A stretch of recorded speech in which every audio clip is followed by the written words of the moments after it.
Well, here we have a blank canvas, and I think it's time to add something to this canvas. And for at least one guy out there, I know this is gonna breed a little bit of excitement because he's convinced that there's some American flyer that I need on my layout that has more than 2 rails.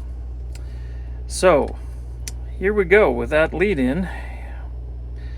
Our before us is a K-5 from approximately 19, well, it's hard to know for sure. I'll see if there's a date inside, but it's 561. And this is a customer repair. And the issues are somewhat obvious. We've got a boiler front that's missing, and we've got an eccentric that's missing, both of which I've been able to get substitutes for those. So that shouldn't be, hopefully, any surprises. But as you can see, we've got some issues with, I don't know if it's zinc pest or dirt. We certainly have some rust on a few of the linkages and trim here. In fact, boy, that one's really swollen. It's got a lot of rust on there. I'm going to do a general service of this engine, so I'm going to take it all apart. I'll take all the metal off, assuming I can, ooh boy, yes, assuming I can get the metal to slide through the brackets. With that rust, it's kind of swelled up a little bit. I can see that. I don't know if you can or not, but that's the plan. Take it all apart, clean it all up, service it, of course, and I'll bring you back on board as we delve into this a little bit more. Probably should just see if it runs it all to begin with, right? So hey, let's do that. See what happens here if we apply power to it.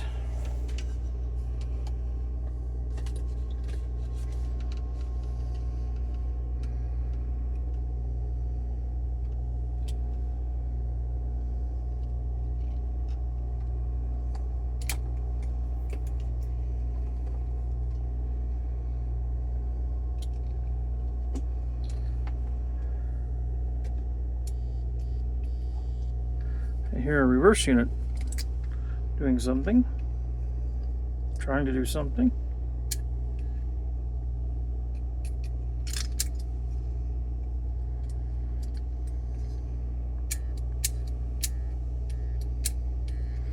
Okay, so it's tripping, which is cool, but we've got nothing turning, so possibly fingers are bad.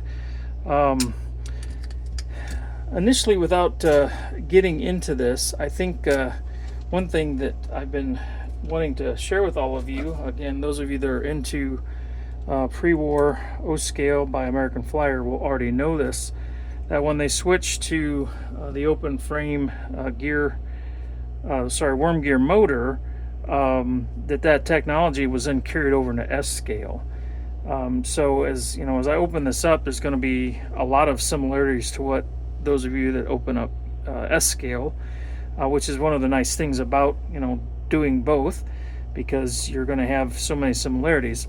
But one of the things that I will bring you back for is to look at the difference between the rear brush plate and the armature. That's one thing that you'll see when we get into this. It's quite different. So until then, I'm going to pause this thing and I'll bring it back when we get there. Alright, so welcome back. As you can see, I've got things kind of taken apart, and I've added power. One of the nice things about 3-rail is basically the outside wheels and the frame are one side, and then the middle contact pickup shoes is the other. So you can, pretty easily just grab a spot and then grab the right side of the reverse unit, as I'm doing in this case, and you can get some action. Now what I did is I squirted a little bit of CRC in there because everything's pretty corroded. Just take a look at how dirty that light bulb is. It's just phenomenal to me with all of that oxidation that this thing works at all. It sure looks like it could be original. Well, it did work until I unscrewed it. What I do.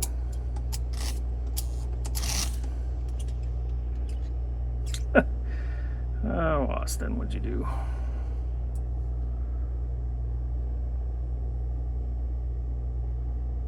Just a tiny bit of help. The conductivity.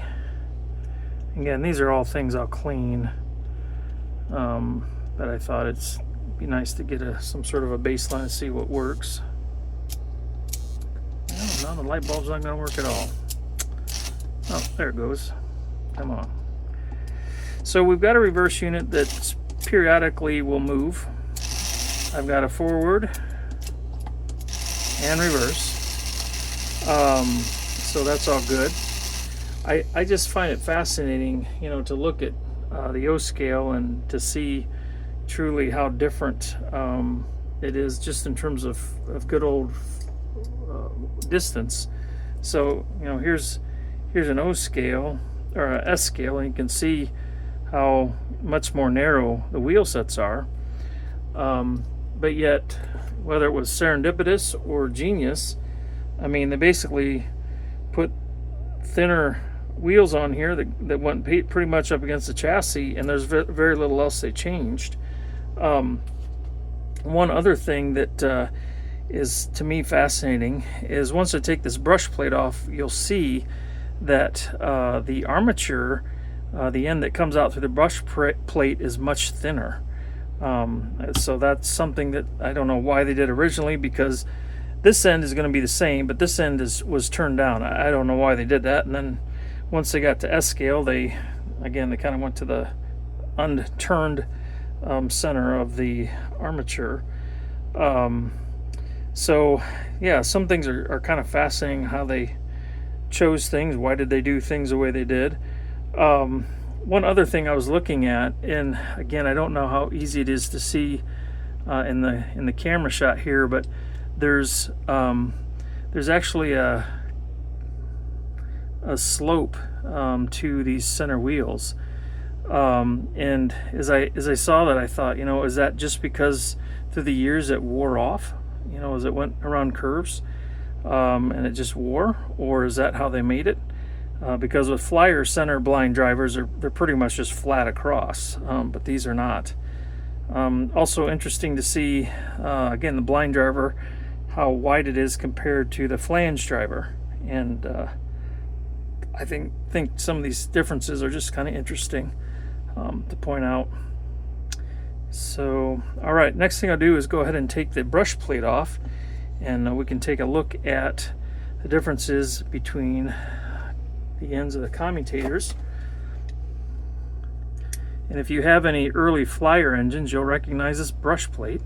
It's got the springs that press in against the brushes, and so the brushes have a little notch in the back of them to help stay in alignment with the spring. It's too bad I can't unscrew a screw here.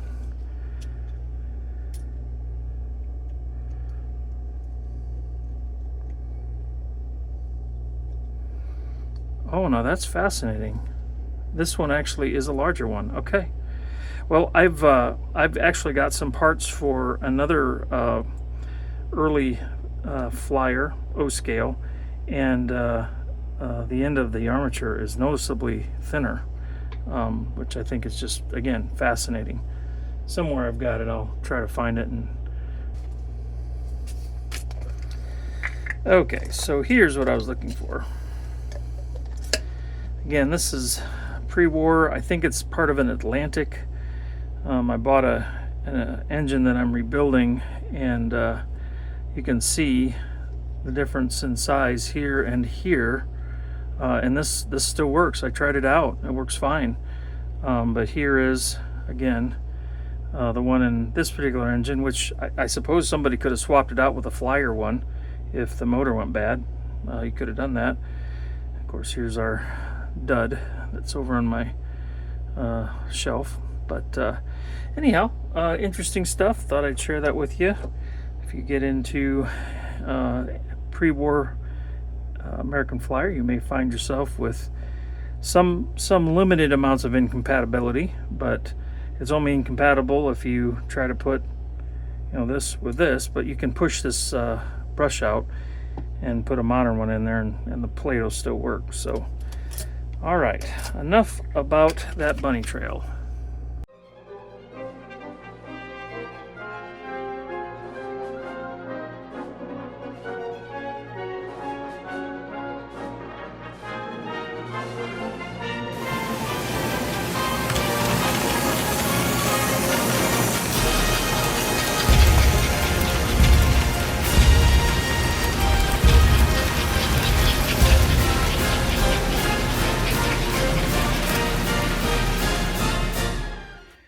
Just a few more interesting comparisons. Again, looking just at the pure size. I mean, this is a scale. I don't have any of the 4-piece shells in front of me, but just so much wider than S scale. Of course, it has to be. It's going down O scale track. There's your front wheels.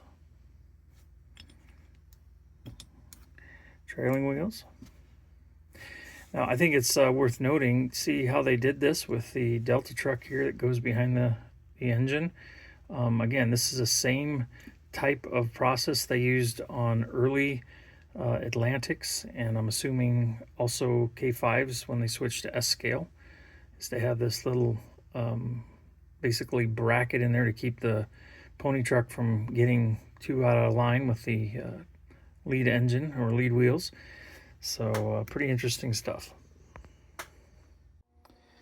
So here is the underside of our 651 K-5 O scale pre-war American Flyer, and I've got the panel on the bottom loose, and let's see if we can zoom in here. Hopefully we can get in there and see. Let's try this setting.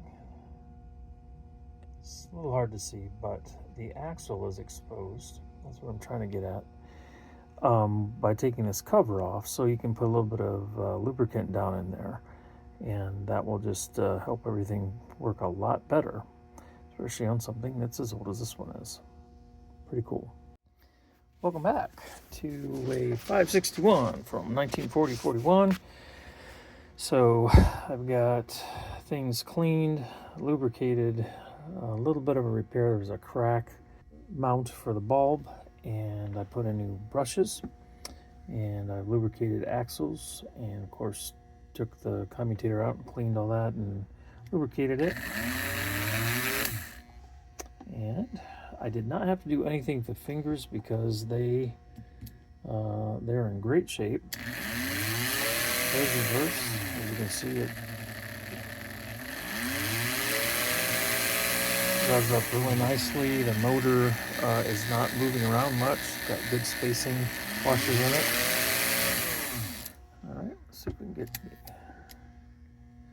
Come on, there we go.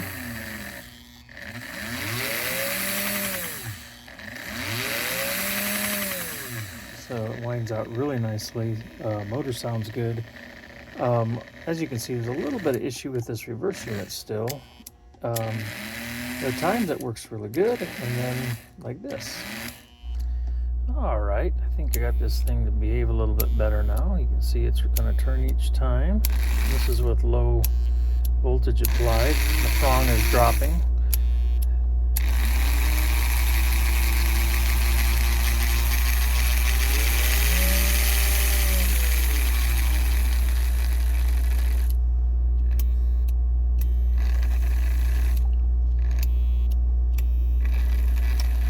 So I sometimes wonder, you know, is there a magic to getting these reverse units to work? And the simple answer that conclusion I've come to is no. I have found that when they were sticking, like the one, like this one was a little bit ago, I actually took it back apart. I cleaned things. I checked to make sure the frame was not, you know, bent or, you know, like it was torqued so that things weren't able to move freely. But I think ultimately cleaning seems to be the biggest solution to getting these things to work well. So if you have one of these you're working on, I would recommend you go there first and see if that'll get it working for you. But this guy is in good shape now. Very pleased with how easily that reversing is moving. So the next thing to do is take the side gear off and try to get these handrails off and start cleaning this bad boy up, and then it's time to put it back together. Well, here's another update on our pre-war O-scale American Flyer 561 K-5 Pacific. I thought I'd bring back just to show a little bit of the transformation that can happen with a little bit of elbow grease. So before us is this is technically, I think, the brake release for the front coupler, but obviously you can see it's kind of just trim. And you can see it's got this buildup of rust on it right there, and it doesn't look very nice. It sure doesn't look shiny, that's for sure. And pretty much every bit of metal trim on this engine has had this kind of condition to varying degrees, from the rear handrails back here in the engine, to the hand railing along the side, to the pieces that go across the boiler, the smoke box top, and then down. But here is how they are turning out. You can see almost completely rust or imperfection free. It's really hard to get rust when it's kind of created divots, but this stuff is cleaned up really nice. Probably the worst spot I came across, let's see if I can find it here. Yeah, it's right here, so I'm going to zoom in real close again. You can see how rough that is. That was getting eaten up by rust. So the rust oxidizes and creates divots in the metal, and so you can see there's still some divots. I did a little bit of polishing trying to get some of the worst of it out, the imperfections of the metal, but I decided to stop because I spent a lot of time getting to this point, and I think probably that'll be okay, because once you're not magnified up that close, it looks really nice. And then the handrails that go, or the grab irons, handholds that go at the back of the cab, these are pretty rusty, but I think they were black, kind of like this piece here. And so what I did, because there's a lot of rust on them, I went ahead and cleaned them up, which in the process, of course, took the black off, and then I re-blackened those. So anyhow, just kind of coming along, getting there slowly but surely. But look how nice the side gear looks after getting polished up. I mean, this stuff just glistens. It's so cool.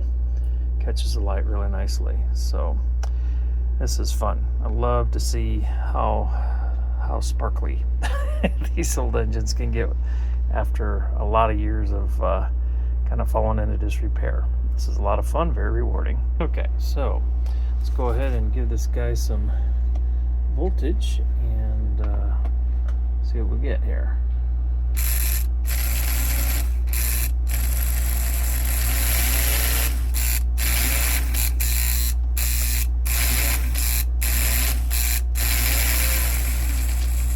One fast, you want slow.